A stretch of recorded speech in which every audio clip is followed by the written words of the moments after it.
DNA news Nashik, शोध सत्याचा.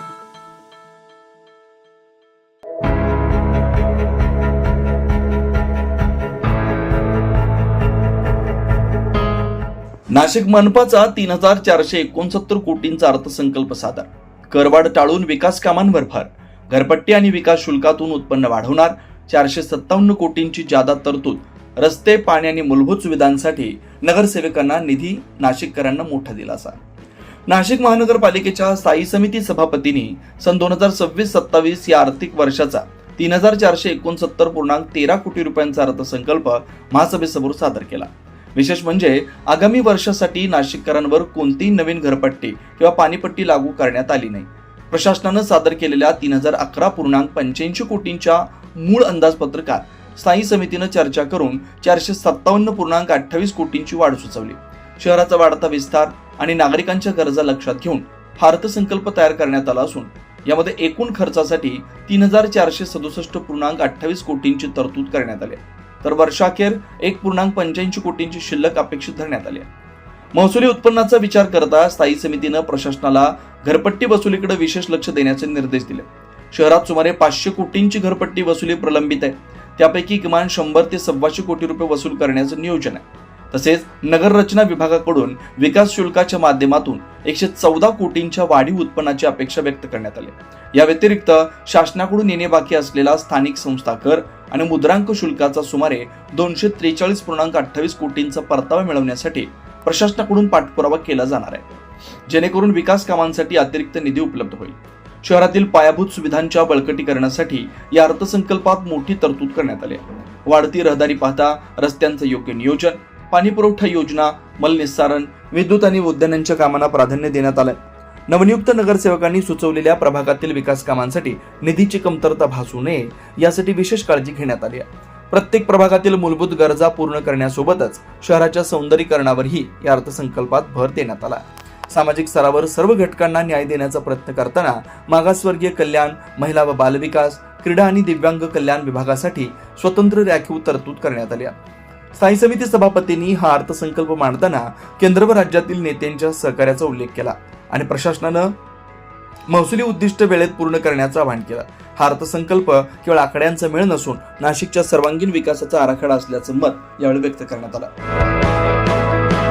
म्हणणं ऐकल्यानंतर काही उत्पन्नाचे स्रोत इथे सर्व पदाधिकाऱ्यांनी, सर्व सहकाऱ्यांनी इथे सांगितले आणि त्यामध्ये सगळ्यात पहिली जी मागणी आहे ते म्हणजे आपल्या सन्माननीय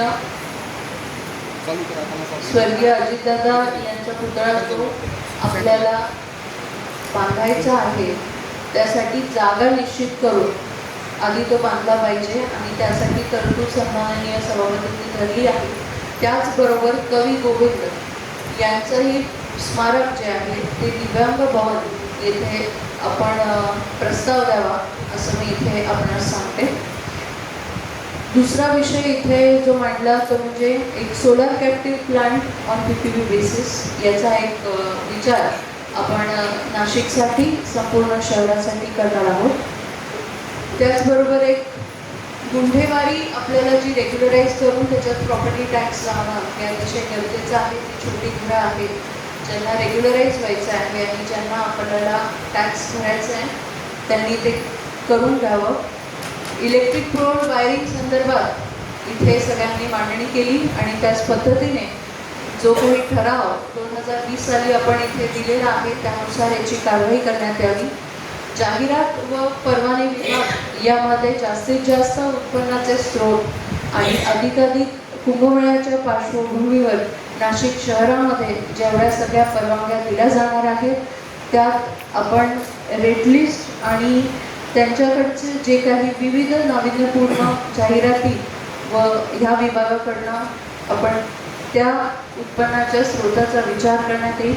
शाळा गुणवत्ता वाढीसाठी व इन्फ्रास्ट्रक्चरसाठी अधिक निधीची उपलब्धता इथे करण्यात येईल. त्याचप्रमाणे नाविन्यपूर्ण योजनेअंतर्गत BOTचा इथे उल्लेख करण्यात आला. त्यामध्ये आपण त्याची SOP एक इथे सादर करू. शहर वाढीनुसार नवीन हॉकर झोन तयार करणे हे क्रमप्राप्त आहे आणि त्यासाठी सुद्धा हॉकर झोन विकसित करणे व त्याच्यासाठी SOP तयार करणे. गावठाणासाठी खरं तर एक ब्लू लाईन रिव्हिजन आणि रेग्युलरायझेशनचा प्रस्ताव त्याची एक संबंधित कमिटी शासनाने खरं तर इथे स्थापन केली आहे. त्यांच्याकडे आपण प्रस्ताव सादर करून तो पाठपुरावा करणार आहोत. महाराजांनी इथे ती सूचना मांडली. त्याचबरोबर उत्पन्नाचे स्रोत म्हणून मागे ठराव केलेला व्यावसायिक कर या संदर्भात, त्याबरोबर ऑनलाईन प्रोफेशनल टॅक्स आणि लायसन्सिंग फीचा देखील अंतर्भाव त्यात करून एकत्रितपणे व्यावसायिक कर लागू करणे हे याची सुरुवात आपण करूयात. इथे आपल्या सगळ्यांच्याच बाबतीत प्रत्येकाच्या प्रभागामध्ये काही भाग आहे ज्याच्यात स्लम आहेत आणि त्याचं रिहॅबिलिटेशन करणं खूप अत्यंत गरजेचं आहे.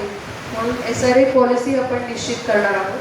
गार्डन्स आणि ओपन स्पेसेस विकसित करत असताना मला असं वाटतं की सगळ्याच प्रभागांमध्ये खूप मोठे गार्डन ओपन स्पेसेस हे मेंटेनन्सपासून वंचित राहिले. अनेक कंत्राटदारांना कॉन्ट्रॅक्ट देऊन सुद्धा आता नवीन पॉलिसी करणं खरं तर उपयोगाची ठरणार आहे. प्रत्येक प्रभागात भरपूर NGOs आहेत आणि मला असं वाटतं की मिनिमम मेंटेनन्स चार्जेसच्या बेसिसवर प्रत्येक प्रभागात आपल्या स्वतःच्याच प्रभागातल्या NGOsला ते गार्डन्स मेंटेनन्ससाठी देण्याची SOP आपण तयार करू, जेणेकरून आपलंही लक्ष त्यात राहील आणि कमीत कमी खर्चात आपले गार्डन्स मेंटेन राहतील. जे काही इथे स्पेसिफिक AR प्रोजेक्ट्स सांगितले गेले, मला असं वाटतं प्रत्येक प्रभागामध्ये असे काही प्रोजेक्ट स्पेसिफिक असतील ज्याच्यामध्ये चौकशीची मागणी असेल, त्या लोकप्रतिनिधींनी तसं एक पत्र आपण सबमिट करावं आणि त्या बेसिसवर आपण ते करूया.